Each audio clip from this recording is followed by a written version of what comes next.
Well, that's completely irrelevant to what I want to now discuss with historian and broadcaster Rafe Heydel-Mankoo. Welcome to the show, Rafe. Always a pleasure, Kevin. Now, what I wanted to talk about, he's been given promotional interviews for this excellent show. I do recommend it, genuinely. He's talking about Britain. He says Britain, in the past few years, has, in his opinion, fallen off a cliff. And he said that now we have hit rock bottom. He basically says nothing works. Potholes in our roads, terrible services, the NHS, complete mess. Nothing works well in this country. And we've fallen off a cliff. We've hit rock bottom. Who does Mr. Clarkson blame for this? Well, he says this is all down to socialism. And then he narrows in on our socialist leader, Keir Starmer, who he said manages to be annoying even when he's not being annoying. But I just thought it was an interesting thing to say. And I think there is a sense among millions of people in this country that something's going wrong with this country. We have gone downhill. It seems to be a worse place to live than, shall we say, 20 years ago, even 10 years ago. I blame the Tories for the decline a great deal, but I do think he's got a good point that now the socialists have got their hands on the helm. We're in big trouble, and he's blaming Keir Starmer and Keir Starmer's government. But do you agree with what he's saying, that there is this pervasive sense that Britain has somehow fallen off a cliff into an abyss of decline, and that we've now hit rock bottom? What do you feel, Rafe? Look, I don't care if you're left wing or you're right wing, if you're woke or unwoke. You'd have to have lived in a cave for the past few years not to know that Jeremy Clarkson is absolutely right. Britain is broken. It's not due to Keir Starmer and socialism. It's due to this uniparty. It's Labour and the Tories, and the great harm that they've caused to this nation for the entire 21st century. Let's make no mistake about it. The 21st century, 25 years we've had of national decline, and it's been particularly pronounced within the last decade, certainly since 2008 and the credit crunch. But in the last decade, people really have this sense of decay and stagnation all around them, and it's on the local level, it's on the national level, it's cultural, it's social, it pervades, it infects every aspect of our society. The young people today are the first generation to have a poorer quality of life than their parents. Yeah. We see our neighborhoods are deteriorating, potholes in the roads, council services reduced, bins overflowing, high street shops are boarded up. But there's a housing crisis, there's a social care crisis, immigration crisis, cost of living crisis. The NHS is in perpetual crisis. But there's also this wider sense of hopelessness and frustration that nobody in authority has a clue how to fix any of it. But even worse than that, they think that our leaders have been actively complicit in damaging the nation. And there's this sort of feeling now that all of our institutions, the political class, the media, the police, the civil service, none of them have our interests at heart. Exactly right. The British people. That's exactly what it is, Rafe. That somehow or other, successive governments, right up to this one, which may well be the worst, have not been spending money, the national finances, on us, on the people. They've been spending it on their own ideologies, on their own virtue signalling, on their own cause célèbre. Clarkson says in this interview in the Telegraph, he said, for example, London's really suffering, I think. You see streets and think, God, this was thriving not that long ago. Now it's all boarded up. Or charity shops. As you walk around for the first time in all of London, you're conscious about not being on your phone. Be careful. It's a big change. It's socialism. The sewage doesn't work. Mobile phone coverage has got worse. And the potholes. He goes on to say, I know I'm sounding like an old person now, but it is shocking. I don't know what they do with the money. Well, I would say, particularly now we've got these Tories, but the socialists, this Labour lot, but the Tories weren't much better. I think what's going wrong with this particular government is this. Their entire philosophy is this. Tax the private sector to the hilt. Sort of, in a sense, rob hard-working individuals and successful businesses of as much money as possible and give it to your rapidly increasing public sector, who don't do very much, who don't even bother to go to work. They all work from home, servicing ministries that are completely empty all the time. So you take all the money that innovative, spirited, entrepreneurial people make, and you give it to people who sit around at home working from home and don't go to the Ministry of Defence or wherever they work. I think it's that. I think that's one of the problems. The money is all going to the public sector and it's not being spent on the people of this country. Well, it's a good point you make. When we were growing up, Kevin, we always had this stereotype of French bureaucracy, right? That the French state was bloated, this huge left-wing bureaucracy that they had there. I just saw a stat very recently, the last couple of weeks. The British civil service is larger than the French.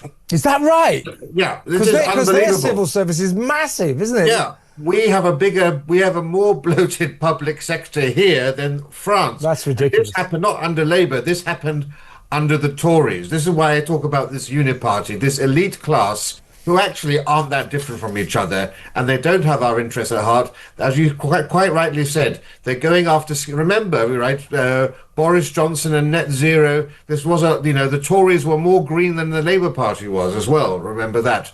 And of course, fundamentally, it was the Tories who brought in mass immigration as well. And you have to understand our low productivity. Nobody links our, productivity is the greatest crisis we face. That's why our economy is stagnant. Nobody has been brave enough to link that to immigration, let alone the fact, of course, that we've had essentially low-skilled immigration coming in and the burden that places on the taxpayer because they are a net burden from the moment that they set foot on this country. £7.5 billion a year is paid out to 1 million foreigners through universal credit. That's just one thing entirely. And of course, because of that, you see all of our public services, our GPs, our hospitals, our schools, housing, all under the pressure and the weight of all of that. And of course, we've had the furlough scheme, of course, where we kept the young, physically active people who could have been working, who of course would not have been affected by COVID, just may have been sick for a few days. Only the elderly and those with comorbidities were dying from COVID, and we kept them at home. And all that money that was supposed to have gone to levelling up the Red Wall, you remember Michael Gove was the levelling up minister, and the Red Wall lent Boris Johnson that vote in 2019 to improve the infrastructure, the railways and the neighbourhoods of the north. All that money was spent on the furlough scheme, and now of course we're broke and we've got inflation and so forth. And added to all of that, of course, we have this constant war of attrition to erode our national self-confidence. So we see around us decay, but all we're seeing from the political class, from the media, from our cultural institutions is this never-ending attack on British culture and history and identity, which just saps the soul. And so intellectually, mentally, spiritually, physically,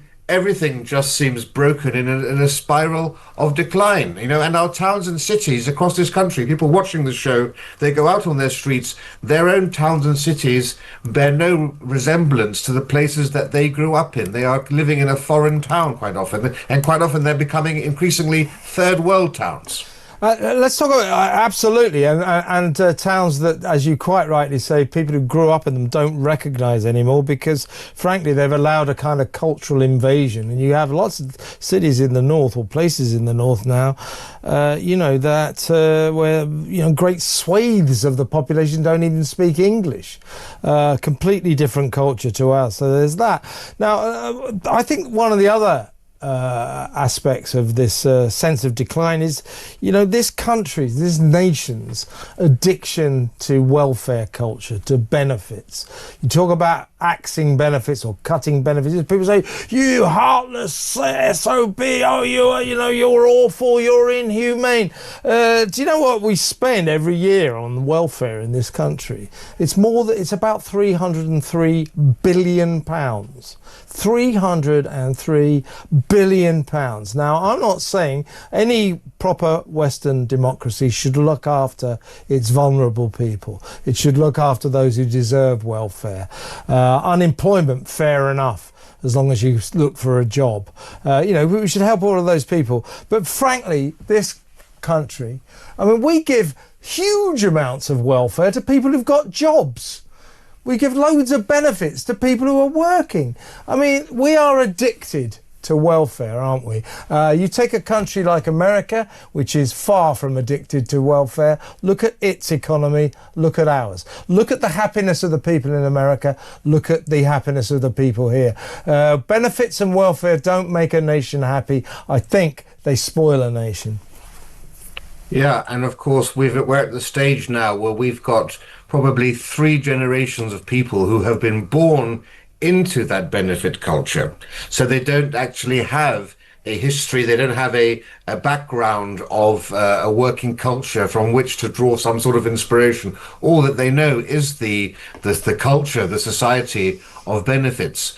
And that's one of course that one of the arguments for mass immigration was, oh well, the indigenous British population, they won't run restaurants, they won't work in the NHS, they won't be cleaners, we have to import these people too. I'm sorry, for hundreds of years, we had British people working as waiters, working as cleaners, working as charwomen, cleaning lavatories and so forth. What's changed, of course, is there's no incentive for these people to do it because they can earn more money from benefits. Yeah. What we need to do is we need to incentivize people to go and do those jobs, but that means you need to pay them a decent wage. And what's happened is big business has been very happy to flood the nation with migrants who will work for a low wage. And so the jobs traditionally filled by British people are now so underpaid that, of course, they don't want to do that. You need to cut benefits so that people get more money from going into the workplace. But, of course, you need to improve pay and working conditions so that people can actually get job satisfaction. But the thing is, though, if you go to places like Liverpool, for example, I was in Liverpool recently in the hotel, all the chambermaids were Liverpudlians. Everybody working in the hospital were Liverpudlians. Good. So one of the things, when you get to areas where actually there isn't a migrant community, you do have white British doing those jobs. But it's in the rest of the country, it seems as if people just rely on migrant workers to do the jobs that their grandparents would do. And, ever since I was young, and that's a long time ago, I've heard politicians for donkeys, decades now, saying we have to make work pay.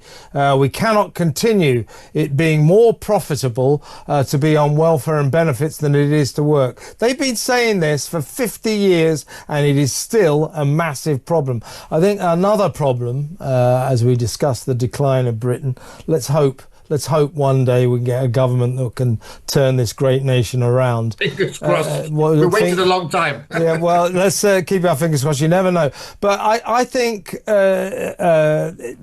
one of our problems is culture is this prioritization of what I might describe as woke cobblers over the practical realities of running things properly. We've got left-wing teachers brainwashing generations of kids, churning out generations of morons who think being kind, trans rights, climate change are all far more important than going to work and paying the bills. So we have a real problem there as well. It's all, being kind and wokery are all very well. I'm not that keen on it all myself, but they are being prioritized over, as I say, running things properly. And that is a massive problem. What we're witnessing, I think, bit by bit, is the mass destruction of traditional British common sense. You're absolutely right. And this is the fundamental difference to the past, which you've highlighted. Britain went through terrible economic hardship in the past. After the Second World War, you had rationing right through the 50s. In the 1970s, we were the sick man of Europe. But back then, you always have economic peaks and troughs. We were still culturally intact. People had the same values, they had the same beliefs. There were class distinctions between the working class and others, but actually we were a cohesive whole. We had the same outlook on the world, and now we don't. We have completely different views. We have the most radically left-wing youth in history, whose moral compass is completely different to people even just 10 years older on all sorts of policy issues. We've never seen such a disconnected youth as we have now, plus mass immigration, people who don't have any buy-in, who don't have any loyalty to this country, or they don't have any reason to feel proud to be British.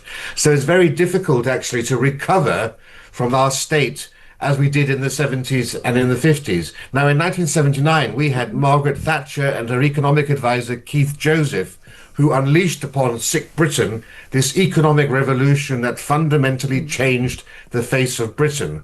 What we need now is a similar person who can do the same thing, but not just for the economy, for our culture and for our society. That's a huge task, but we need a revolution in this land to shake us out of this malaise and fundamentally transform how we see ourselves and how we function as a country.